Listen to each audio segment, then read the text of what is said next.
So next, second member of the nitrogen family, that is phosphorus. Phosphorus exists in three allotropic forms. Allotropic form आप समझते ही हो, जिनकी different physical properties हों, chemically वो same ही होते हैं. Phosphorus तीन allotropic form में exist करता है, red, black, white. Okay, जो white phosphorus है उसके केस में आपके पास phosphorus P4 molecules की फॉर्म में एग्जिस्ट करता है, डिस्क्रीट फॉर्म में. ऐसे कई सारे P4 के मॉलिक्यूल होंगे डिस्क्रीट. Okay, clear. और व्हाइट फॉस्फोरस ही सबसे रिएक्टिव होता है. उसके बाद रेड फॉस्फोरस के केस में भी फॉस्फोरस P4 के यूनिट्स में एग्जिस्ट करता है, बट वो यूनिट्स आपस में एक पॉलीमेरिक फॉर्म में एग्जिस्ट करते हैं, मतलब वो आपस में कंबाइंड होते हैं, एंड टू एंड कंबाइन हुए होते हैं. ओके, और अगर एक P4 का यूनिट देखोगे तो ये कैसा यूनिट है, कैसा अरेंजमेंट आपको दिख रहा है P4 में. ठीक है, हर फॉस्फोरस की जो है उसके अराउंड जो शेप है कौन सी है, वो टेट्राहेड्रल शेप है. इस फॉस्फोरस के अराउंड टेट्राहेड्रल है, इस फॉस्फोरस के अराउंड शेप टेट्राहेड्रल बन जाएगी. Okay, clear. सॉरी, पिरामिडल कह सकते हो, टेट्राहेड्रल नहीं, एक लोन पेयर होगा हर फॉस्फोरस के ऊपर. ओके, तो you will observe shape like this. Red phosphorus के केस में ऐसा होता है. और आपका जो ब्लैक फॉस्फोरस है, ब्लैक फॉस्फोरस के केस में थोड़ा सा अरेंजमेंट डिफरेंट होता है, ऐसे हेक्सागन से क्रिएट हो जाते हैं. ओके, इसमें तो टेट्राहेड्रल अरेंजमेंट रिपीट हो रहा है ना बार बार, इसमें हेक्सागन से क्रिएट हो जाते हैं. हालांकि ये हेक्सागन जो है वो प्लेनर नहीं है एक्चुअल में. ये जो सॉलिड लाइन में बॉन्ड दिखाए हैं, ये कैसे समझाऊं आपको, जैसे ये आपका टेट्राहेड्रल बना हुआ है ऊपर से और ये नीचे से जुड़े हुए हैं उसके साथ. इसको 3D में आप इसको ऐसा देख सकते हो, 3D में कुछ कुछ ऐसे दिखते हैं. ओके, ब्लैक फॉस्फोरस की दो आगे और फॉर्म होती हैं, beta black phosphorus and alpha black phosphorus, like this. Okay, ये प्लेनर स्ट्रक्चर्स नहीं है, they are 3D structures. Okay, यहाँ पे देखने पे हमें लग रहा है ना प्लेन में से ये बनाया हुआ है, हेक्सागन्स बनाए हुए हैं, बट एक्चुअल में दीज आर 3D स्ट्रक्चर्स. इसके आगे दो फॉर्म्स होते हैं. ओके, और इसमें से सबसे मोस्ट एक्टिव कौन सा है, most active is the white phosphorus. क्यों है उसकी डिस्कशन हम आगे करेंगे अभी. ठीक है, उसके बाद नेक्स्ट आपके पास आता है, अब शुरू कर रहे हैं हम प्रॉपर्टीज को, white phosphorus. Okay, properties. Translucent white waxy solid. इसको व्हाइट बोलते ही इसलिए हैं क्योंकि ये व्हाइट कलर का होता है और वैक्सी सॉलिड होता है. ओके, ये जो व्हाइट, रेड और ब्लैक बोला है ना, ये इनके कलर के बेसिस पे ही बोला है. ओके, हम इनमें रेसिज्म क्रिएट कर रहे हैं. तो ट्रांसलूसेंट व्हाइट वैक्सी सॉलिड, पहली प्रॉपर्टी. पॉइजनस, दूसरी. ग्लो इन डार्क, तीसरी. Insoluble in water but soluble in carbon disulphide. Carbon disulphide में सॉल्युबल है बट वाटर में इनसॉल्युबल होता है. ओके, व्हाइट फॉस्फोरस क्योंकि ओवरऑल नॉन पोलर नेचर का है, इसलिए नॉन पोलर सॉल्वेंट्स में सॉल्युबल है और जो पोलर सॉल्वेंट्स हैं उनमें इनसॉल्युबल है. ठीक, तो हम व्हाइट फॉस्फोरस की ये प्रॉपर्टीज होगी फिजिकल प्रॉपर्टीज. उसके बाद आपके पास कुछ केमिकल प्रॉपर्टीज भी जैसे डिस्कस कर लेते हैं. It dissolves in boiling sodium hydroxide solution in an inert atmospheric giving phosphine. Inert atmosphere में जब भी आप P4 और सोडियम हाइड्रोक्साइड को रिएक्ट करवाते हो, ओके, और ऑब्वियस अगर आपने सोडियम हाइड्रोक्साइड का सॉल्यूशन लिया तो water will be there, you will get phosphine. Okay, and sodium hydrogen phosphide. Okay, main product is phosphine. फिर ये आपको कुछ रिएक्शंस याद ही करनी है. ओके, कि आप व्हाइट फॉस्फोरस को जब भी सोडियम हाइड्रोक्साइड और वाटर से रिएक्ट करवाओगे, you will get phosphine and sodium hydrogen phosphide. आपने इसको इनर्ट एटमॉस्फेयर में करवाना है रिएक्शन को, जैसे कार्बन डाइऑक्साइड की प्रेजेंस में करवा सकते हो, नाइट्रोजन की प्रेजेंस में करवा सकते हो, लाइक दिस. ओके, क्यों ऐसा इनर्ट एटमॉस्फेयर में क्यों करवाना है, क्या प्रॉब्लम क्या है, इसको इनर्ट में क्यों करवाना है? क्योंकि जो फॉस्फीन है ये वाटर से रिएक्ट कर जाता है, सॉरी ऑक्सीजन से रिएक्ट कर जाता है, बड़ा विग्रसली रिएक्ट करता है, एकदम से जैसे बनेगा बर्न होना शुरू हो जाएगा अगर आपने इनर्ट एटमॉस्फेयर ना रखा तो इनर्ट एटमॉस्फेयर रखना is the important condition here, क्योंकि अदरवाइज जो फॉस्फीन बनेगा that will burn away. Okay, अब जैसे व्हाइट फॉस्फोरस की प्रॉपर्टी डिस्कस कर रहे हैं. It readily catches fire in air to give dense white fumes of P4O10. That जो व्हाइट फॉस्फोरस है वो भी ऑक्सीजन के साथ रिएक्ट करके it is going to give P4O10. और ये बड़े डेंस व्हाइट फ्यूम्स बनते हैं इसके। ओके, तो ये था व्हाइट फास्फोरस की केमिकल प्रॉपर्टीज। व्हाइट फास्फोरस जैसे आपको पता है कि इन तीनों एलोट्रोपिक फॉर्म्स ऑफ फास्फोरस में से सबसे रिएक्टिव कौन सी है, व्हाइट फास्फोरस। उसकी प्रॉपर्टी हमने डिस्कस कर ली इन डिटेल। उसके बाद आपके पास है रेड फास्फोरस। तो रेड फास्फोरस में सबसे पहले प्रिपरेशन, रेड फास्फोरस बनती कैसे है, ये व्हाइट फास्फोरस से ही बनती है। Okay, obtained by heating white phosphorus at 573 Kelvin in an inert atmosphere for several days. Okay, तो उससे होता क्या है, ये जो आपके पास टेट्राहेड्रन पड़े होते हैं डिस्क्रीट फॉर्म में, उनमें आपस में पॉलीमेरिक बॉन्डिंग स्टार्ट हो जाती है, जिसकी वजह से वो रेड फास्फोरस में कन्वर्ट हो जाते हैं। ओके, अब इसकी प्रॉपर्टीज क्या है, जैसे पहली प्रॉपर्टी तो आपको पता ही है कि ये थोड़ा सा लेस रिएक्टिव है as comparison to white phosphorus. वैसे बाकी properties, possesses iron grey lustre, ये आयरन ग्रे लस्टर इसके ऊपर होती है, मतलब आपको आयरन जैसा ग्रे कलर का दिखेगा ये इसकी सरफेस। ऑर्डरलेस, नॉन पॉइजनस, ये इतनी पॉइजनस नहीं है क्योंकि इसकी रिएक्टिविटी भी कम है। Okay, insoluble in water and carbon disulphide, ये कार्बन डाइसल्फाइड में भी सॉल्युबल नहीं है। ओके, जब भी कोई आपके पास मॉलिक्यूल है और वो मिलके पॉलीमेरिक यूनिट बना लेता है, तो पॉलीमर ज्यादातर जो होते हैं वो वाटर इनसॉल्युबल ही होते हैं। Most of the polymers are water insoluble, कुछ एक वाटर सॉल्युबल भी होते हैं।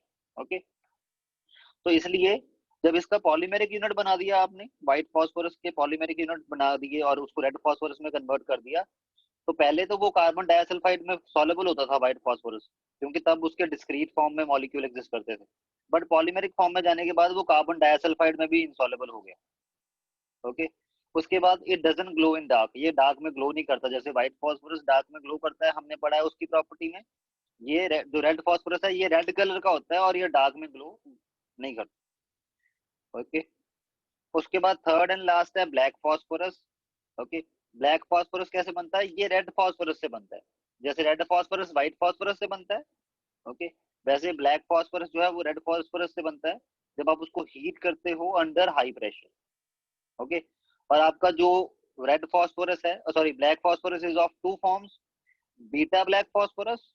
आपने ज्यादा डिटेल में हम डेप्थ में नहीं जाएंगे, इसको थोड़ा सा बस आपने याद ही करना है कि आपके पास जो black phosphorus that exist in two form, beta black phosphorus, alpha black phosphorus. ठीक है, क्लियर। तो ये जो आपके पास बीटा ब्लैक फास्फोरस है इसको हम व्हाइट फास्फोरस से बनाते हैं, हालांकि हम अगर आप यहाँ पे रेड भी लोग दोगे तो कोई प्रॉब्लम नहीं है, बट इसको व्हाइट फास्फोरस से ही बनाया जाता है। जब आप उसको 5473 केल्विन पे हीट करते हो, you will get beta black phosphorus. और रेड फास्फोरस को जब 803 केल्विन पे हीट करो, you will get alpha black phosphorus. Okay, यहाँ पे बाय हीटिंग, यहाँ पे इसको करेक्ट कर लो, by heating white and black phosphorus. Okay, sorry white and red phosphorus. Okay, red phosphorus से बनती है अल्फा फॉर्म और ब्लैक फास्फोरस से व्हाइट फास्फोरस से बनती है बीटा ब्लैक फॉर्म। ओके, उसके बाद इसमें क्या है, कंसिस्ट ऑफ को रेगेटेड कोरिगेटेड शीट्स, मतलब ये रेगुलर से शीट्स हैं इसमें। और थोड़ा आप ऐसे मान के चलो कि जैसे एक बेस बन रहा है, जैसे ये वाला बेस बन रहा है ऐसे, उसके बाद फिर अप हम्प सा, फिर ऐसे, फिर हम डाउन, फिर हम्प सा, फिर ऐसे, फिर डाउन, ऐसे सी शेप सेट बन आपके पास शीट्स बन रही हैं इसमें। ठीक है, जिसको हम बोलेंगे corrugated sheets that result in the formation of flaky layer crystal. तो आपके पास ऐसा कुछ क्रिस्टल बन जाएगा। ओके, इसकी स्ट्रक्चर में डिटेल में नहीं जाना हमने। ओके, और इसके केस में आपको दिख रहा है कि इसमें रेगुलर सी शीट्स बनी है। ओके, ओपेक मोनोक्लिनिक और रोम्बोहेड्रल क्रिस्टल, इसमें जो है ये रोम्बोहेड्रल क्रिस्टल बन रहा है। Okay, and it is monoclinic. It conduct, main जो प्रॉपर्टी याद रखने वाली है कौन सी है, इट कंडक्ट इलेक्ट्रिसिटी, मतलब बीटा जो ब्लैक फास्फोरस है that is going to conduct electricity, whereas alpha black phosphorus is not going to conduct electricity. Okay, so that's it. उसके बाद नेक्स्ट आपके पास क्वेश्चन बनता है फास्फोरस से ही, compare structure and reactivity of the two important allotropes of phosphorus. दो important allotrope of phosphorus कौन कौन से हैं, white phosphorus and red phosphorus, इनको हाईलाइट कर देते हैं, white phosphorus and red phosphorus. इन दोनों में से रिएक्टिविटी किसकी हाई है? रिएक्टिविटी हाई होती है व्हाइट फॉस्फोरस की। दो रीजन है why white phosphorus is more reactive than red phosphorus. एक तो ये डिस्क्रीट फॉर्म में एग्जिस्ट करता है और ये पॉलीमेरिक यूनिट में। आपको पता है डिस्क्रीट फॉर्म में अगर आपका पार्टिकल एग्जिस्ट करेगा तो उसका सरफेस एरिया बढ़ जाएगा, और सरफेस एरिया बढ़ने पे रिएक्टिविटी बढ़ी जाती है। ओके, सरफेस केमिस्ट्री में पढ़ा हुआ हमने। ओके, और दूसरा जो मेजर रीजन है वो क्या है? White phosphorus is more active than the red phosphorus because of the angular strain in the molecule P4 white. ठीक है, एंगुलर स्ट्रेन क्या बोला इसको? इसमें जो आपके पास ये जो बॉन्ड एंगल होता है इट इज 60 डिग्री, और बॉन्ड एंगल जितना ज्यादा कम होता है तो बॉन्ड में ये जो बॉन्ड के इलेक्ट्रॉन होते हैं उनमें ज्यादा रिपल्शन होती है, क्योंकि बॉन्ड एंगल कम होने से वो एक दूसरे के नियर बाय बड़े होते हैं। और जब ज्यादा रिपल्शन होती है तो इट मीन्स, उसका मतलब क्या है? ऑब्वियस है कि मॉलिक्यूल ऑटोमेटिकली खुद ही स्टेबल नहीं है, तो वो रिएक्टिव भी ज्यादा हुआ। और इसके केस में एंगल स्ट्रेन कम है क्योंकि यहाँ पे बॉन्ड एंगल 60 नहीं होता है, it is greater than 60। This bond angle is not 60, तो बॉन्ड पे रिपल्शन बहुत कम है इसमें। इसमें बॉन्ड पे रिपल्शन बहुत ज्यादा है। और दूसरा, एक तो रीजन ये हो गया, जैसे इसको भी दो रीजन में डिवाइड कर देते हैं। Region number 1, region number 2 is white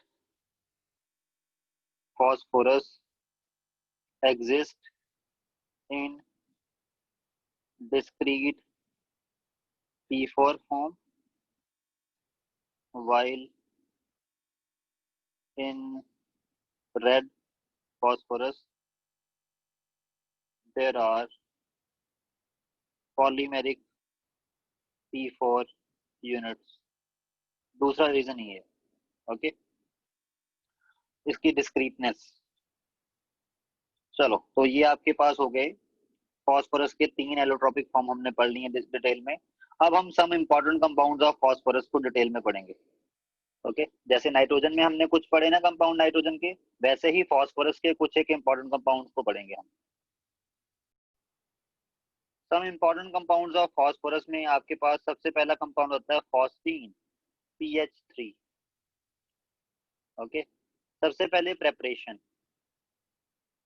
calcium phosphide को जब वाटर से रिएक्ट करवाओ you will gate calcium hydroxide and phosphine. Reaction मैंने आपको बोला, आपको याद ही करनी पड़ेगी।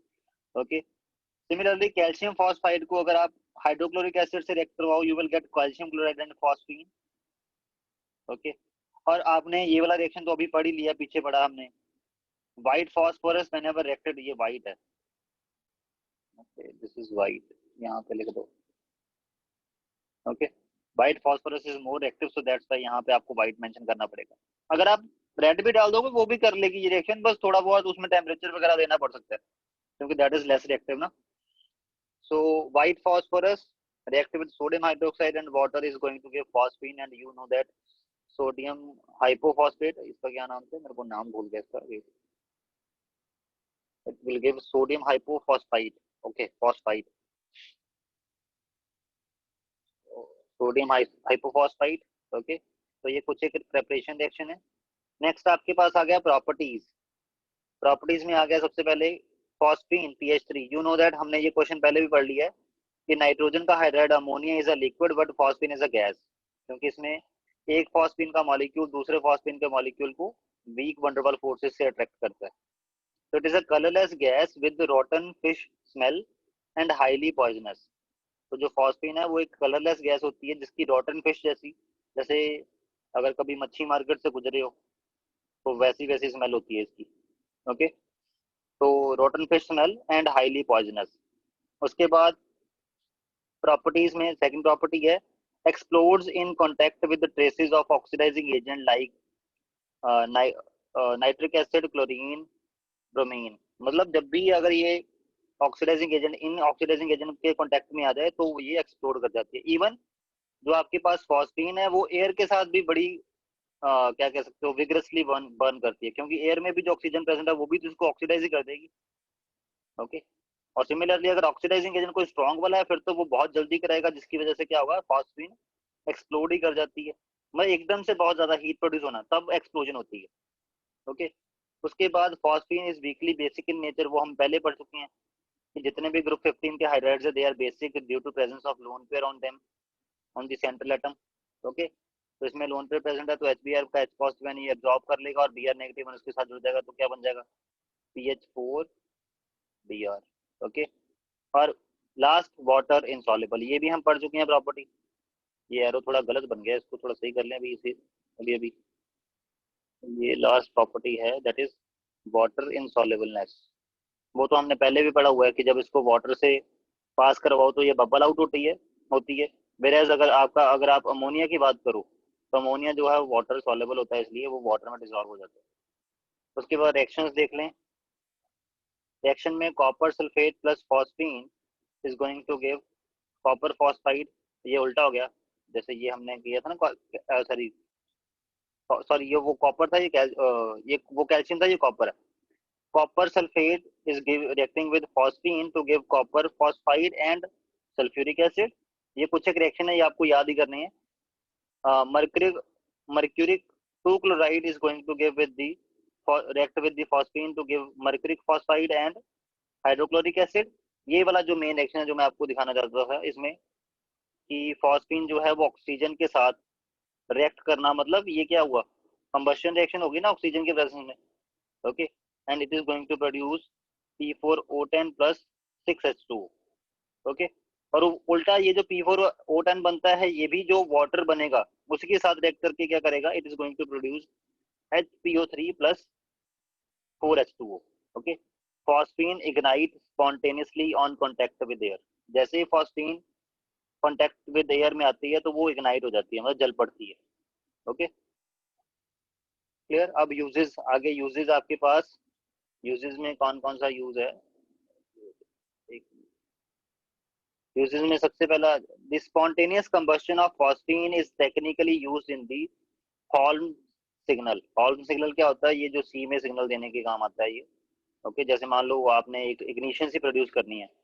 ओके, वो कैसे प्रोड्यूस होती है, जैसे अभी मैंने बोला जो आपकी फॉस्फीन गैस होगी वो ऑक्सीजन के साथ इग्नाइट हो जाती है ना स्पॉन्टेनियसली, बस इसको as a Holme signal use करते हैं। Okay, containers containing calcium carbide and calcium phosphide are burst and thrown in the sea when the gases evolved burns and serve as a signal। okay, जैसे आपको पता ही है कि calcium phosphide से इसकी production हो सकती है, ये करा था ना हमने। कैल्शियम फॉस्फाइड होता है उस कंटेनर में। ओके, कैल्शियम फॉस्फाइड जैसे ही सी वाटर से रिएक्ट करता है तो वो बनाता है फॉस्फीन, और फॉस्फीन जैसे ही एयर के कांटेक्ट में आते हैं वो इग्नाइट हो जाती है, जिससे वो जलना शुरू हो जाता है और ये आपको जो ग्लो प्रोड्यूस हो जाती है वो लाइट फ्लेम से प्रोड्यूस हो जाती है, जिसको वो एज अ सिग्नल यूज करते हैं। Okay, it is also use in the smoke screen. ये स्मोक स्क्रीन में भी यूज होता है, और स्मोक प्रोड्यूस होता है कितना सारा। ओके, तो इसको वहां भी यूज करते हैं। स्क्रीन मतलब आपने देखा होगा कि कुछ बॉलीवुड हॉलीवुड फिल्मों में कि वो स्मोक में की स्क्रीन के ऊपर वहां पे वो पिक्चर चल रही होती है। ओके, स्क्रीन जो है वो स्मोक से बनी होती है, उसके ऊपर जैसे वो सिनेमाज में करते हैं। ओके, वो तो व्हाइट स्क्रीन के ऊपर प्रोजेक्ट करते हैं ना लाइट को, तो वो स्मोक, अगर स्मोक हो तो उसके ऊपर भी तो प्रोजेक्ट किया जा सकता है लाइट को, बस इसको एज अ स्मोक स्क्रीन भी यूज कर सकते हैं। ओके, उसके बाद नेक्स्ट आपके पास एक क्वेश्चन उठता है that is why bond angle between pH4 positive ion is more than the pH3। pH3 में जो hydrogen phosphorus hydrogen bond angle है वो लेस होता है, बट pH4 पॉजिटिव में जो बॉन्ड एंगल है वो ज्यादा होता है। हालांकि दोनों की ज्योमेट्री जो है वो बेसिक ज्योमेट्री कौन सी है, टेट्राहेड्रल। ये भी जो आपके पास पिरामिडल ज्योमेट्री होती है, पिरामिडल शेप होती है, वो भी तो टेट्राहेड्रल ज्योमेट्री से ड्राइव होती है। ओके, और ये जो PH4 पॉजिटिव है ये है ही टेट्राहेड्रल ज्योमेट्री का, तो इसमें आपके पास बॉन्ड एंगल जो है वो अराउंड 109 डिग्री होता है, बट इसके केस में ये जो बॉन्ड एंगल है वो अराउंड 90 डिग्री होता है, 90 टू 95 के बीच में होता है। मेरे को एग्जैक्ट वैल्यू याद नहीं है, ऐसा क्यों, ठीक है। उसका रीजन +1 में ही छुपा है। ओके, ये +1 के कंसेप्ट से रिलेटेड क्वेश्चन ही है कि आपको पता है lone pair bond pair repulsion ज्यादा होती है, तो यहाँ पे अगर लोन पेयर प्रेजेंट होगा तो वो इन तीनों लोन बॉन्ड पेयर्स को ज्यादा रिपेल करेगा। ठीक है, अगर ज्यादा रिपेल करेगा तो ये कॉन्ट्रैक्ट कर जाएंगे इसकी रिपल्शन की वजह से, जिसकी वजह से क्या होगा, इनके बीच में जो बॉन्ड एंगल है वो बहुत कम हो जाएगा। ओके, और दूसरी तरफ जब यहाँ पे इसमें प्रोटोन आपने ऐड कर दिया, प्रोटोन ऐड करने पे क्या हुआ, ये एक बॉन्ड पेयर में कन्वर्ट हो गया। जैसे यहाँ पे डेटिव बॉन्ड बनाने प्रोटॉन यहाँ पे आके रिलेटिव बॉन्ड बना गया ना इसके साथ। तो अब जब ये बॉन्ड पेयर है तो आपको पता है बॉन्ड पेयर रिपल्शन कम होती है। तो अगर बॉन्ड पेयर रिपल्शन कम होती है तो उसकी वजह से क्या होगा, ये जो बॉन्ड यहाँ पे अगर बॉन्ड पेयर होगा तो इनको उतनी कंप्रेशन नहीं मिलेगी इन तीनों बॉन्ड्स को, जिसकी वजह से ये थोड़े खुले खुले होकर बैठेंगे। तो होगा क्या, जो बॉन्ड एंगल है that will be normal, like वो 106 टू 109 डिग्री के बीच में होगा। Okay clear. और इसमें अगर लोन पेयर होगा तो इन तीनों को ज्यादा रिपल्शन मिलेगी, तो ये आपस में तीनों करीब आ जाएंगे, इसलिए इनमें बॉन्ड एंगल कम हो जाएगा। ओके तो ये था इस क्वेश्चन का आंसर कि बॉन्ड एंगल। ओके इसलिए मैंने सिंपली यहाँ पे लिख दिया है। आपको जैसे ही अगर +1 याद होगा वैसे ही आपको ये पढ़ के समझ लग जाना है कि इन दोनों के बॉन्ड एंगल में कितना डिफरेंस क्यों है। नेक्स्ट है फॉस्फोरस हैलाइड। फॉस्फोरस हैलाइड आपको पता ही है, फॉस्फोरस ज्यादातर ट्राई हैलाइड और पेंटा हैलाइड दोनों बना सकता है। ओके बट बेसिकली फॉस्फोरस के हैलाइड्स में जो दो मेजरली डिस्कस्ड होते हैं हैलाइड्स, वो कौन से हैं, फॉस्फोरस का ट्राई हैलाइड और फॉस्फोरस का पेंटा हैलाइड। ओके इन दोनों को हम डिटेल में डिस्कस करते हैं। ओके देखते हैं अब क्या प्रॉपर्टीज निकल के आती हैं। फॉस्फोरस के halides are having formula this. First of all phosphorus trichloride PCl। Okay PCl3 sorry PCl3 की अभी अगर पहले स्ट्रक्चर बना लें तो दैट विल बी लाइक, पहले हम शायद कर चुके हैं इसकी पर फिर भी एक बार दोबारा कर लें। It will have structure like this. कौन सी शेप है, पिरामिडल। ओके फॉस्फोरस ट्राइहाइलाइड की शेप कौन सी होती है, पिरामिडल। ओके ज्योमेट्री कौन सी होती है जिससे पिरामिडल शेप ड्राइव होती है, that is tetrahedral geometry. Okay phosphorus trichloride preparation कैसे की जाती है फॉस्फोरस ट्राइक्लोराइड की। पहला method by passing dry chlorine over heated white phosphorus. अगर आप क्लोरीन गैस को पास करवाओगे व्हाइट फॉस्फोरस के ऊपर से तो क्या होगा, you will get the PCl3। Okay उसके बाद दूसरा तरीका क्या है, bye action of thionyl chloride on the white phosphorus. अगर आप व्हाइट फॉस्फोरस से रिएक्शन करवाते हो थायोनाइल क्लोराइड की, आपको पता ही है थायोनाइल क्लोराइड का फॉर्मूला, इसकी शेप कैसी होती है ऐसी। ओके जो भी मॉलिक्यूल दिखे ना इस चैप्टर में उसकी शेप दिमाग में सोचने की कोशिश करो। ओके तो आपके पास white phosphorus react with SOCl2 and it is going to give PCl3 बन गया आपका। Okay SO2 and S2Cl2। Okay ये बाय प्रोडक्ट्स हैं, इनको ध्यान में रखने मतलब आपको रिएक्शन के लिए तो याद करना ही पड़ेगा जी। ओके मेजरली आपका प्रोडक्ट आपको क्या चाहिए था, PCl3, वो आपने बना लिया। नेक्स्ट आपके पास आता है प्रॉपर्टीज। प्रॉपर्टीज क्या क्या हो सकती हैं PCl3 की। सबसे पहले it is a colourless oily liquid and hydrolysis in the presence of moisture. Moisture की प्रेजेंस में ये हाइड्रोलाइज होके क्या बनाता है, ये H3PO3 बनाता है। ये फॉस्फोरिक एसिड है H3PO3, इट इज एसिड। अभी एसिड्स के स्ट्रक्चर हमने आगे करने हैं। फॉस्फोरस के जितने भी एसिड हैं we will discuss their structures later. Okay आपके पास फॉस्फोरिक एसिड बनेगा और HCl बनेगा फ्यूम्स की फॉर्म में। प्योर HCl जो है वो गैसेस फॉर्म में बनता है और ये व्हाइट कलर के फ्यूम्स अपेयर होते हैं, देखने में स्मोक की जैसे होते हैं। ओके उसके बाद सेकंड प्रॉपर्टी क्या है, it react with the organic compound containing OH group. OH group जिनमें हो, जैसे C double bond O OH, ये कौन सा ग्रुप था, कार्बोक्सिलिक ग्रुप। तो जब भी आप PCl3 को इससे रिएक्ट करवाओगे आपको पता है PCl3 से रिएक्शन होने पे क्या होता है, ये OH पूरा का पूरा निकल जाता है, इसका Cl यहाँ पे आकर जगह ले लेता है। तो आपके पास क्या बन जाते हैं, आपके पास एसिड क्लोराइड ग्रुप बन जाता है। ये वाला ग्रुप कौन सा होता है, this group is called as the acid chloride group. इसका स्ट्रक्चर आपको याद ही होगा कि नहीं, ये वाले दोनों का स्ट्रक्चर। सिमिलरली अगर अल्कोहलिक ग्रुप आपके पास कोई अल्कोहल है तो उसमें भी OH पूरा का पूरा रिप्लेस हो जाएगा Cl से। मतलब ये OH को रिप्लेस करता है बेसिकली देखा जाए तो, OH को रिप्लेस कर देता है क्लोरीन से। तो यू विल गेट क्लोरोअल्केन, जैसे यहाँ पे आपने क्लोरोथेन बना लिया। Okay and H3PO3 will be the by product. ये हम ऑर्गेनिक में हमने ये दोनों बड़े भी हुए हैं। ओके नेक्स्ट आता है फॉस्फोरस पेंटाक्लोराइड PCl5। अब इसकी प्रोडक्शन कैसे होती है, by reaction of white phosphorus with excess of dry chlorine. अगर आपने लिमिटेड से ली तो फिर तो PCl3 बनाएगा वो। जैसे आपको रिएक्शन में दिख रहा होगा कि एक P4 को 6 क्लोरीन के मॉलिक्यूल लगते हैं in order to give 4 molecule of PCl3। But एक फॉस्फोरस को 10 क्लोरीन के मॉलिक्यूल लगते हैं in order to give 4 molecule of PCl5। Okay तो इसको एक्सेस ऑफ क्लोरीन चाहिए ना, तो अगर आप व्हाइट फॉस्फोरस को एक्सेस ऑफ ड्राई क्लोरीन से रिएक्ट करवा दोगे then you will get 4PCl5. Okay, उसके बाद by action of SO2Cl2 on the phosphorus, जब अगर आप थायोनाइल क्लोराइड की रिएक्शन करवा दोगे, इसमें भी थायोनाइल क्लोराइड आपने एक्सेस में लेना है, ठीक है। मेथड ऑफ प्रेपरेशन दोनों के लिए सेम है, बैलेंसिंग में फर्क है। अगर आप एक्सेस में ले रहे हो तो उस टाइम वो PCl5 बना रहा है, चाहे वो आप वो SO2Cl2 ले रहे हो एक्सेस में, चाहे आप क्लोरीन एक्सेस में लेके बना रहे हो। देखो दोनों पिछले में भी आपने यही दो यूज किए ना बनाने के लिए, बट ये लिमिटेड थे, लिमिट में लिए, ओके, एक्सेस में नहीं लिए। जब आप एक्सेस में लोगे तो एक्सेस में जब भी लोगे आपके पास क्या बनेगा, you will gate PCl5 and SO2 will be the by product. Okay, clear. बस आपने बस ये याद रखना है कि इसमें एक्सेस में चलता है, जो रिएक्टेंट है, जो दूसरा रिएक्टेंट चाहिए वो आपको एक्सेस में चाहिए। Okay, second reactant in excess. Okay, next properties.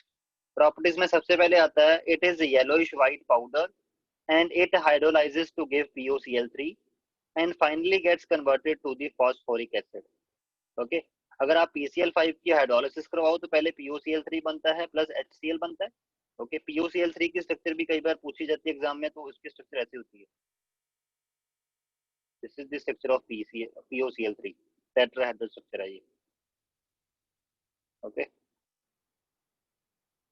और जो ये POCl3 है ये वाटर के साथ हाइड्रोलाइज होके क्या बनाता है, H3PO4, phosphoric acid. Okay, H3PO4 is a phosphoric acid and HCl will be the byproduct. Okay, so ये आपके पास है फॉस्फोरस पेंटाक्लोराइड। और वैसे भी ये जो फॉस्फोरस पेंटाक्लोराइड है ये डिकम्पोज हो जाता है on strong heating. whenever you strongly heat PCl5 it is going to produce PCl3 and Cl2. okay, क्यों ऐसा होता है, इसकी हमने स्ट्रक्चर पढ़ी थी PCl5 के पीछे। ओके, उसका रीजन PCl5 के स्ट्रक्चर में छुपा है, वो आगे क्वेश्चन मैंने इंक्लूड किया हुआ है, वेट पहले उस क्वेश्चन को देख लेते हैं, किधर गया ये वाला।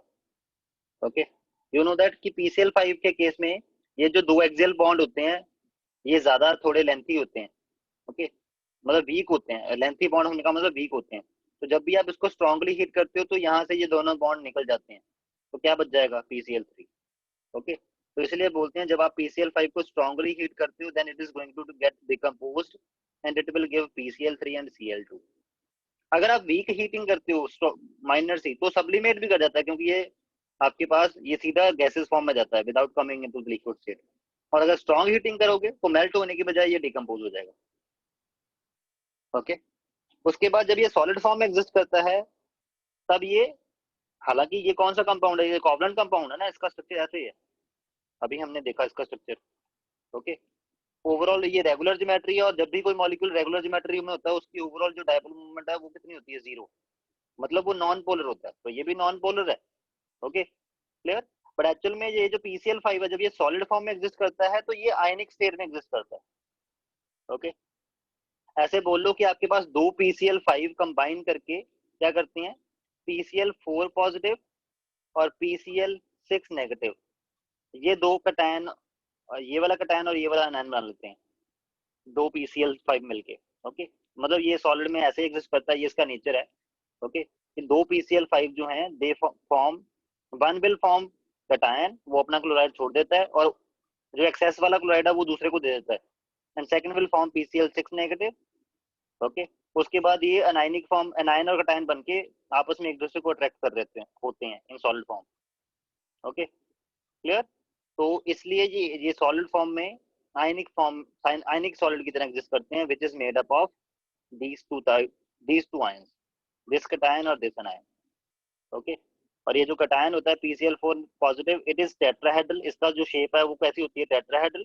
और जो PCl6 नेगेटिव एनायन बनता है that is octahedral in shape. Okay,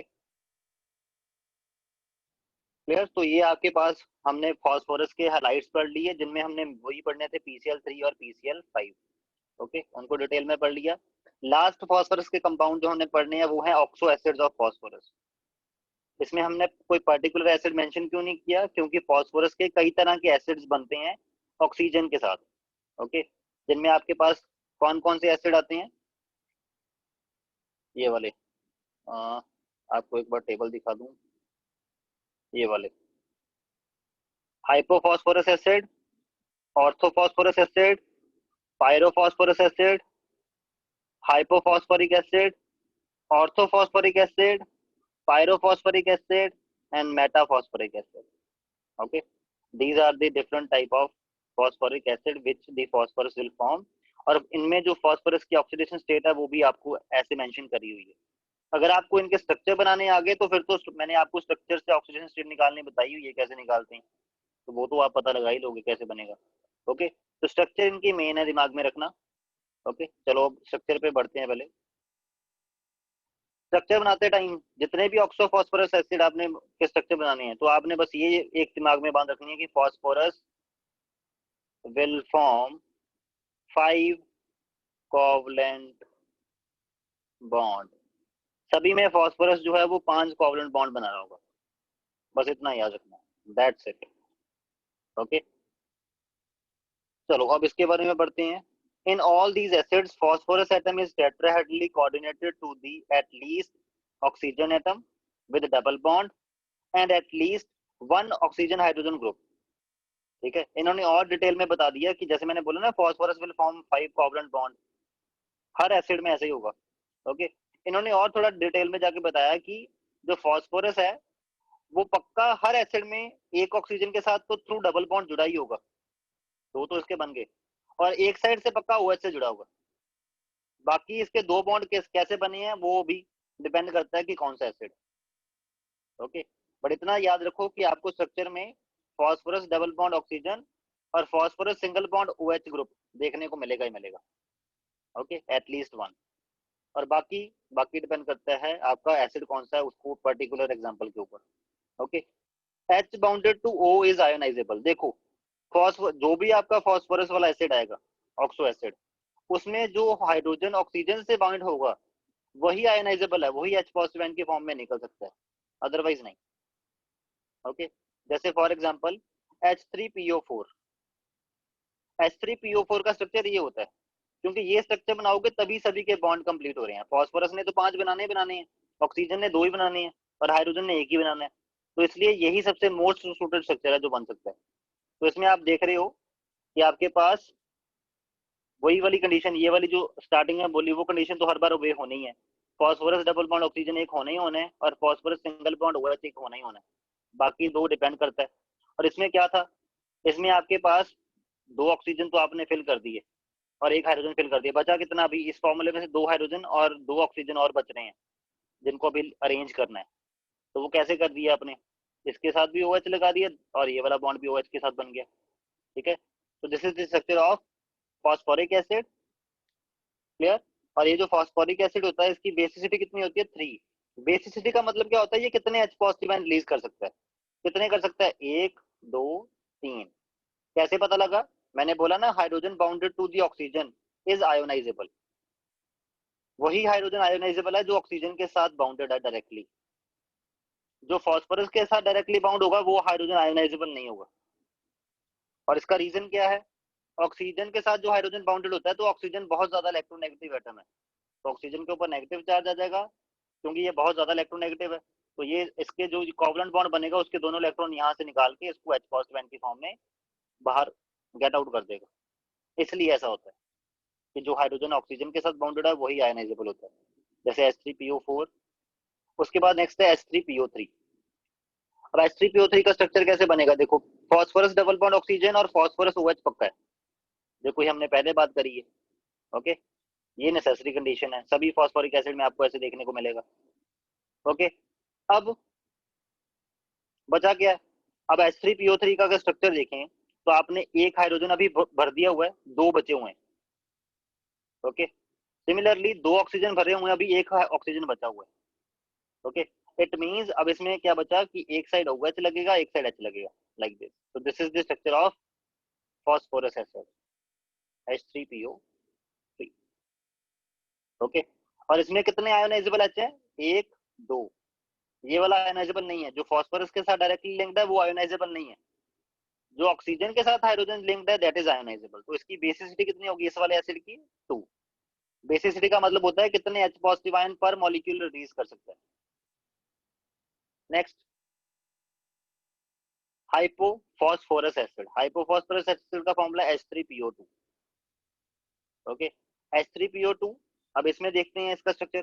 phosphorus double bond O बनना ही बनना है और फॉस्फोरस OH बनना ही बनना है। Okay, clear. तीन में से एक हाइड्रोजन भर दिया, दो हाइड्रोजन अभी बचे हुए हैं, और दो में से दोनों ऑक्सीजन भर दिए, कोई ऑक्सीजन नहीं बचा। तो जो दो हाइड्रोजन बचे हैं वो फॉस्फोरस के साथ डायरेक्टली अटैच होंगे ऐसे। तो क्या स्ट्रक्चर बना हाइपोफॉस्फोरस एसिड का? Okay, clear. तो इसमें बेसिसिटी कितनी है? 1, क्योंकि एक ही आयोनाइजेबल एच है जो इस ऑक्सीजन के साथ जुड़ा हुआ है। ओके, उसके बाद आपके पास आता है साइक्लोट्राइमेटा फॉस्फोरिक एसिड। इसमें क्या होता है, H3PO3 वाले 3 यूनिट जुड़े होते हैं, आपस में साइक्लिक फॉर्म में जुड़ जाते हैं। Okay, clear. तो इसको बनाने का तरीका बताता हूँ आपको कैसे जुड़े होंगे। आपने ऐसे बनाना है, phosphorus oxygen oxygen phosphorus oxygen phosphorus oxygen, जैसे बेंजीन रिंग बनाते हैं वैसे।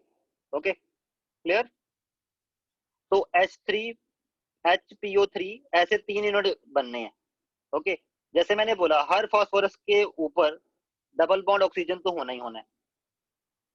जितने भी फॉस्फोरस एसिड में आएंगे उसने डबल बॉन्ड ऑक्सीजन और एक OH से जुड़ना है। ओके, तो सिमिलरली ये वाला फॉस्फोरस भी ऐसे जुड़ेगा, और सिमिलरली ये वाला फॉस्फोरस भी ऐसे जुड़ा होगा।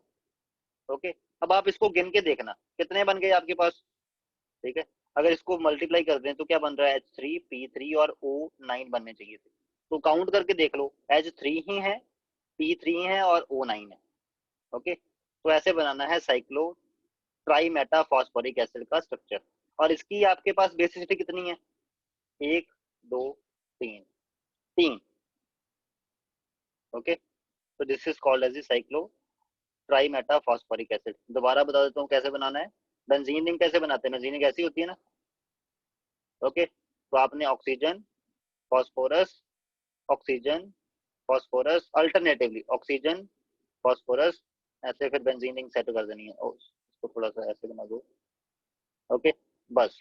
और हर फॉस्फोरस डबल बॉन्ड O और OH से जुड़ता ही है। ये लो, ये बन गया आपका structure. This is cyclotrimetaphosphoric acid H3PO3 thrice, और इसकी बेसिसिटी भी 3 होती है। ओके, उसके बाद है पॉलीमेटा फॉस्फोरिक एसिड। इसमें भी H3PO3 वाले यूनिट रिपीट हो रहे होते हैं। जैसे इसमें 3 यूनिट थे ना, एक था ये वाला, एक था यूनिट ये वाला, और एक था यूनिट ये वाला। एक यूनिट H3PO3 का है ना, इन्होंने ऐसे लिखा हुआ ना H3PO3 थ्राइस, इसलिए लिखा हुआ है कि 3 यूनिट है इसमें। एक यहाँ पे मैं अभी थोड़ा सा दिखाई दूंगा आपको, बाद में आपको पढ़ते टाइम इजी होगा। 1 2 3। ओके, इसमें पॉली मतलब इसमें फिक्स नहीं है, कई सारे हैं। तो इसमें क्या होगा, इसमें लिंकिंग कैसे हो जाएगी, वही phosphorus double bond O OH तो बनना ही बनना है। ओके, और ये हो गया आपका एक यूनिट। ओके, सिमिलरली ऐसा ही दूसरा यूनिट है। ओके, और ये दोनों आपस में कैसे लिंक्ड है, इस बॉन्ड के थ्रू। सिमिलरली अगला वाला यूनिट ये रहा, ये रहा HPO3, चाहे गिन के देख लो HPO3 बन रहा है ना। तो इसका और इसका बॉन्डिंग यहाँ से हो गया। फिर अगले वाले यूनिट लाइक दिस। ओके, और इसकी बॉन्डिंग ये वाली, तो ऐसे चलता जाएगा। It will keep on going depending upon ये n की वैल्यू क्या है। Okay, so this polymetaphosphoриc acid H3PO3 n times। Okay, इसमें आप इसकी बेसिसिटी प्रेडिक्ट नहीं कर सकते क्योंकि वो n पे डिपेंड करेगी कितने यूनिट लगे हैं। ठीक है, एक यूनिट मैं दिखा देता हूँ आपको यहाँ पे, कितने किधर, ये रहा एक यूनिट, ये रहा दूसरा यूनिट, ये रहा तीसरा यूनिट, ये रहा fourth unit, like this. Okay, last pyrophosphoric acid. Pyrophosphoric acid ये डिहाइड्रेशन, मतलब आप ऐसे बोलो कि दो फॉस्फोरस एसिड की दो फॉस्फोरिक एसिड की डिहाइड्रेशन से बनता है। ठीक है, कैसे, ये एक फॉस्फोरिक एसिड, ये दूसरा फॉस्फोरिक एसिड, इन्होंने आपस में डिहाइड्रेट करने की सोच ली। डिहाइड्रेट करने की सोच ली मतलब आपस में मिलकर वाटर मॉलिक्यूल को लिबरेट करने की सोच ली। तो एक ने अपना OH दिया, इसने अपना H दिया, और ये दोनों मिलके वाटर बना के बाहर, और यहाँ से इस ऑक्सीजन के थ्रू ये दोनों लिंक करके जैसे ये करेंगे। ओके, तो इसको बोलते हैं पायरो फॉस्फोरिक एसिड। पायरो का मतलब क्या होता है? हीट ना। तो इसको बोलो कि हीट करके आपने दो फॉस्फोरिक एसिड के मॉलिक्यूल को आपस में कंडेंस करवा के पायरोफॉस्फोरिक एसिड बना दिया। हीट की हेल्प से ऐसा हुआ, तभी डिहाइड्रेशन हो पाई है। ओके, और इसकी ये जो पायरोफॉस्फोरिक एसिड बनेगा, इसकी बेसिसिटी कितनी है? इट इज 4, क्योंकि ये 4H पॉजिटिव एंड रिलीज करेगा, और फॉर्मूला H4P2O7। ओके, तो ये आपके पास थे ऑक्सो एसिड्स ऑफ फॉस्फोरस। आगे इनकी कुछ एक फिगर्स भी हैं, जैसे ये आपकी थोड़ा सा बढ़िया फिगर की फॉर्म में रिप्रेजेंटेशन है, इसको भी आप देख सकते हो। ओके, नेक्स्ट आपके पास ये ऑक्सीडेशन स्टेट्स हैं। अच्छा, ऑक्सीडेशन स्टेट निकालनी तो बताई नहीं, मैं भूल गया फिर। अब जैसे इसमें फास्फोरस की ऑक्सीडेशन स्टेट क्या है, कैसे निकालोगे? वो तो आपको टेबल से मिल जाएंगी वैल्यूज, पर निकालोगे कैसे? देखो, फॉस इनमें सबसे ज्यादा इलेक्ट्रोनेगेटिव एटम कौन है? ऑक्सीजन। दूसरे नंबर पे इलेक्ट्रोनेगेटिविटी में आ रहा है फास्फोरस, तीसरे नंबर पे आ रहा है हाइड्रोजन। क्लियर? तो फास्फोरस और डबल बॉन्ड ऑक्सीजन है, इसकी वजह, इस बॉन्ड की वजह से फास्फोरस के ऊपर कितना चार्ज आएगा? +2। उसको फील आएगा मेरे 2 इलेक्ट्रॉन गए। इस ऑक्सीजन के साथ सिंगल बॉन्ड है, इसमें भी फास्फोरस तो इलेक्ट्रॉन छोड़ना ही पड़ेगा ऑक्सीजन के सामने, एक ही छोड़ेगा, उसको फील आएगा +1 चार्ज आ गया। हाइड्रोजन से ज्यादा इलेक्ट्रोनेगेटिव है, तो हाइड्रोजन से एक इलेक्ट्रॉन ले लेगा, -1, -1। तो ओवरऑल कितना फास्फोरस के ऊपर चार्ज बन रहा है? +1। ठीक है, तो हाइपोफॉस्फोरस एसिड में H3PO2 में फास्फोरस की ऑक्सीजन स्टेट कितनी होती है? +1। देखें, +1 नहीं, हाइपोफॉस्फोरस, हाइपोफॉस्फोरस एसिड का गया ये रहा, इसमें क्या थी? +1। ओके, तो ऐसे आपने ऑक्सीडेशन स्टेट निकालनी है। क्लियर? और इनकी प्रेपरेशन कैसे होती है, उनके लिए ये फॉर्मूलाज दे रखे हैं कि इन दोनों को मिक्स करोगे तो ये बन जाएगा, इन दोनों को मिक्स करोगे तो ये बन जाएगा। ये आपने याद कर, ये याद क्लियर कट रखता है, इसको आपने से याद ही करना है। ठीक है, वैसे ये पेपर में पूछा नहीं जाता, मेजरली पेपर में क्या पूछा जाता है? इनकी शेप्स, और इनकी कई बार बेसिसिटी की, बेसिसिटी किसकी कितनी है, तो आपको इसकी शेप्स बनानी आनी चाहिए। ओके, तो ये हो गया आपका एसिड्स के स्ट्रक्चर। अब ये last 2 questions. Next, explain the reducing property of hypophosphorous acid. Hypophosphorous acid की रिड्यूसिंग प्रॉपर्टीज को डिस्कस करो। अच्छा देखो, रिड्यूसिंग एजेंट क्या होता है? रिड्यूसिंग एजेंट जो होता है वो दूसरे को रिड्यूस करता है, और खुद क्या होता है? ऑक्सीडाइज। ये मैंने आपको बड़ी बार बता दिया हुआ है। अब उन्होंने बोला कि हाइपोफॉस्फोरस एसिड की रिड्यूसिंग प्रॉपर्टी का बखान करो कि कैसे रिड्यूस करता है, क्या करता है। ठीक है, बट सिंपली समझो कि कौन सा आप कैसे बता सकते हो कि कोई सब्सटेंस रिड्यूसिंग एजेंट होगा कि नहीं होगा। फास्फोरस की हाईएस्ट ऑक्सीडेशन स्टेट कितनी जा सकती है? +5। ठीक है, अब इसमें देखो, हाइपोफॉस्फोरस एसिड में आपने अभी हमने देखा कि फास्फोरस की ऑक्सीडेशन स्टेट कितनी होती है? +1। तो जब कोई चीज +1 स्टेट में है तो उसका +5 स्टेट में जाना इज पॉसिबल। और +1 से +5 में कैसे जाएगी? इलेक्ट्रॉन छोड़ के 4। तो इट मीन दूसरे को रिड्यूस कर सकती है। इट मीन यहां से हमें पता लग गया कि hypophosphorous acid can act as a reducing agent. Okay, अगर मैं बात करूं इनमें से कौन सा एसिड है जो एज अ रिड्यूसिंग एजेंट कभी भी यूज नहीं हो सकता? ये वाले, क्योंकि इनमें फास्फोरस ऑलरेडी अपनी +5 स्टेट पे पहुंचा हुआ है, तो ये कैसे रिड्यूस कर देंगे? रिड्यूस करने के लिए इनके फास्फोरस को ऑक्सीडाइज होना पड़ेगा, +5 से ज्यादा तो ऑक्सीडेशन स्टेट में जा ही नहीं सकता। ओके, तो ये कभी भी आपको ये वाले जो 3 एसिड हैं, ये तीनों कभी भी एज अ रिड्यूसिंग एजेंट आपको नहीं मिलेंगे। ओके, अब चलते हैं बैक टू द क्वेश्चन। ये तो मैंने आपको ये बताया कि हमें कैसे पता लगा कि hypophosphorous acid will be a reducing agent. कई बार क्वेश्चन में पूछ लिया जाता है कि ये रिड्यूसिंग एजेंट है कि नहीं है, सिर्फ इतना पूछा होता है। तो उसके केस में आपने बस ये देखना है कि अगर आप उनमें एक भी एलिमेंट ऐसा है जो अपनी लो ऑक्सीडेशन स्टेट में प्रेजेंट है बट उससे हाई वाली में जा सकता है इलेक्ट्रॉन छोड़ के, तो it means that can be a reducing agent. Okay, clear? अब बाकी बात करते हैं कि अभी ये कैसे एक्ट करता है रिड्यूसिंग एजेंट की तरह, वो तो आपको रिएक्शन के अकॉर्डिंग देखना पड़ेगा। H bounded to the phosphorus is non ionisable but impart reducing character to the acid. जो फास्फोरस के साथ डायरेक्टली हाइड्रोजन जुड़े होते हैं ना, ये रिड्यूसिंग के समय काम आते हैं, क्योंकि ये वाले हाइड्रोजन आयोनाइजेबल तो होते नहीं, बट दूसरे को रिड्यूस करने में काम जरूर आते हैं, क्योंकि ये यहाँ से निकल जाते हैं और दूसरे में ऐड हो जाते हैं। ओके, और आपको पता ही है हाइपोफॉस्फोरस एसिड का स्ट्रक्चर अभी हमने पढ़ा था, क्या पढ़ा था हाइपोफॉस्फोरस एसिड का स्ट्रक्चर, कि इसमें इसका स्ट्रक्चर होता है P double bond O, O H, H, H. तो इसमें दो हाइड्रोजन ऐसे हैं जो एज अ रिड्यूसिंग एजेंट की तरह काम निकल के कर सकते हैं। ओके, तो इन H3PO2 two hydrogens are directly bonded to phosphorus, hence is reducing in nature। तो इसलिए यहाँ पे एग्जांपल दिखा दी हमने। ओके, आप इसी बात को ऐसे भी बोल सकते थे कि फॉस्फोरस +1 स्टेट में और वो +5 में जा सकता है, ऑक्सीजन स्टेट के अकॉर्डिंग भी समझा सकते हो, बट एग्जांपल आपको याद ही करना पड़ेगा। जैसे AgNO3 में जो सिल्वर है वो Ag पॉजिटिव आयन के फॉर्म में पड़ा होता है, हमें पता है। H2 और उसमें आपने हाइपोफॉस्फोरस एसिड डाल दिया, but you will gate silver. Ag positive से Ag बन गया, रिड्यूस हो गया ना। HNO3 and H3PO4 will be the byproduct।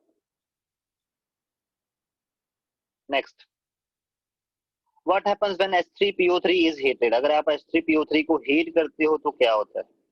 Okay, H3PO3 इसको ऑर्थोफॉस्फोरिक एसिड भी बोलते हैं या फॉस्फोरस एसिड भी बोलते हैं। ओके, ऑर्थोफॉस्फोरिक एसिड और phosphorous acid on heating disproportionates to give orthophosphoric acid and phosphine.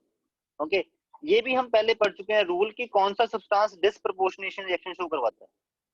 इधर क्या डिस्प्रपोर्शनेट वर्ड कहाँ पढ़ा था मैंने, ओ सॉरी ये रहा, ये डिस्प्रपोर्शनेट। डिस्प्रपोर्शनेट का मतलब क्या होता है? जैसे फॉस्फोरस है अपनी +2 स्टेट में है, रिएक्शन ऐसा चले कि फॉस्फोरस ही ऑक्सीडाइज हो, आधे फॉस्फोरस मान लो ऑक्सीडाइज हो गए और आधे फॉस्फोरस रिड्यूस हो गए। +2 से 0 आ गए मतलब आधे फॉस्फोरस की रिडक्शन होगी, +2 से +5 चले गए मींस आधे फॉस्फोरस की ऑक्सीडेशन होगी। ऐसा रिएक्शन जब चल रहा हो उसको बोलते हैं डिस्प्रपोर्शनेशन रिएक्शन। और डिस्प्रपोर्शनेशन रिएक्शन कब हो सकती है? अगर आपका जो फॉस्फोरस है वो अपनी इंटरमीडिएट फॉर्म में पड़ा हो। जैसे ऑर्थोफॉस्फोरस एसिड में फॉस्फोरस अपनी इंटरमीडिएट फॉर्म में पड़ा है, +3 में पड़ा है, वो +3 से +5 में भी जा सकता है, +3 से +1 में भी आ सकता है, इवन नेगेटिव में भी जा सकता है। आपको पता है फॉस्फीन में फॉस्फोरस की ऑक्सीजन स्टेट क्या होगी? -3, नेगेटिव में भी जा सकता है, तो इसलिए हो जाता भी है। ओके, जब भी आपका कोई एलिमेंट अपने इंटरमीडिएट ऑक्सीडेशन स्टेट में पड़ा है तो वो फर्दर ऑक्सीडाइज भी हो सकता है और रिड्यूस भी हो सकता है। इट मींस वो डिस्प्रपोर्शनेशन रिएक्शन शुरू करवा सकता है। ओके, तो orthophosphorous acid on heating show disproportionation reaction to give orthophosphoric acid and phosphine. जैसे H3PO3 on heating is going to give H3PO4 and PH3। Okay, clear? तो बट अगर मैं आपको सेम क्वेश्चन रिपीट करता हूँ, जैसे ये अपनी हाईएस्ट स्टेज में पहुंच चुके हैं, इनमें फॉस्फोरस अपनी हाईएस्ट स्टेज में है, तो ये वाला अगर मैं पूछूं H3PO4 डिस्प्रपोर्शनेशन रिएक्शन शो करवा सकता है? नहीं। क्यों नहीं? आप क्या बोलोगे, क्या आंसर है इसका? रे +1 की रेडॉक्स में सारा वैसे कवर हो चुका है। ठीक है, इसका आंसर है कि फॉस्फोरस ऑलरेडी अपनी हाईएस्ट स्टेट में है, वो इससे लो तो जा सकता है, इससे हाई तो जा नहीं सकता। ठीक है, क्लियर? इट मींस ये सिर्फ रिड्यूस हो सकता है, ये ऑक्सीडाइज नहीं हो सकता, तो इसलिए कभी भी इसकी डिस्प्रपोर्शनेशन रिएक्शन नहीं हो सकती, ना इसकी ना इसकी। और सिमिलरली फॉस्फीन, फॉस्फोरस की लोएस्ट स्टेट कौन सी होती है? -3, जिसमें वो जा सकता है। ओके, -5 नहीं हो सकता, तो इट मींस इससे वो हाई तो आ सकता है, पॉजिटिव वाली ऑक्सीडेशन स्टेट में तो आ सकता है, इससे नेगेटिव में नहीं जा सकता, तो फॉस्फीन की भी डिस्प्रपोर्शनेशन रिएक्शन नहीं हो सकती फर्दर। ओके, डिस्प्रपोर्शनेशन रिएक्शन करवाने के लिए क्या कंडीशन है कि जो आपका एलिमेंट है that should be present in the intermediate oxidation state. Okay, उससे लो वाली भी पॉसिबल हो उसकी ऑक्सीजन स्टेट और हाई वाली भी पॉसिबल हो। ओके, तो इसलिए आपका फॉस्फोरस एसिड या बोलो ऑर्थोफॉस्फोरस एसिड जो है वो डिस्प्रपोर्शनेशन रिएक्शन शो करवाता है। डिस्प्रपोर्शनेशन रिएक्शन में यहाँ पे लिख ही दो, इसमें इसकी स्टेट कितनी है? +3, इसमें इसकी स्टेट कितनी है? +5, और इसमें इसकी स्टेट कितनी है? -2। ओके, इसकी रिडक्शन से बना है ये, इसकी ऑक्सीडेशन से बना है ये। चलो, एंड द लास्ट, नहीं सेकंड लास्ट, पर चलो ये लास्ट वाला तो हो ही गया एक तरह से। Last question, why does PCl5 fume in the moisture? Moisture में वो फ्यूम्स क्यों प्रोड्यूस करता है? क्योंकि HCl बन रहा होता है। ओके, जब PCl3 मैं PCl5 बोल गया गलती से।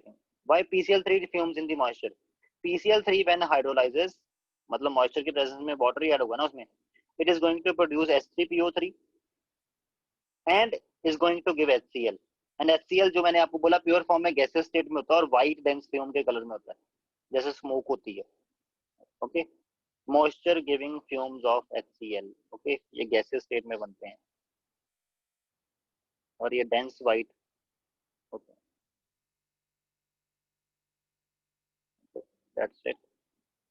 उसके बाद जैसे मैंने यहाँ पे स्ट्रक्चर तो PCl5 का दिया हुआ है, वैसे मैंने यहाँ पे हाइब्रिडाइजेशन PCl5 की एक्सप्लेन, सॉरी PCl3 का स्ट्रक्चर दिया हुआ है, PCl5 का स्ट्रक्चर दिया हुआ है। हाइब्रिडाइजेशन मैंने PCl5 की एक्सप्लेन करी हुई है कि आपको हाइब्रिडाइजेशन का अगर आपको थोड़ा बहुत रिकॉल करना है +1 वाला तो आप कर सको। ओके, तो ये कर लेना आप। Okay, so that's it for today. कल हमने ग्रुप 16 शुरू कर लेना है। ग्रुप 15 के जो नाइट्रोजन और फॉस्फोरस के मेन पढ़ने थे वो पढ़ लिए, कल से ग्रुप 16 शुरू हुआ।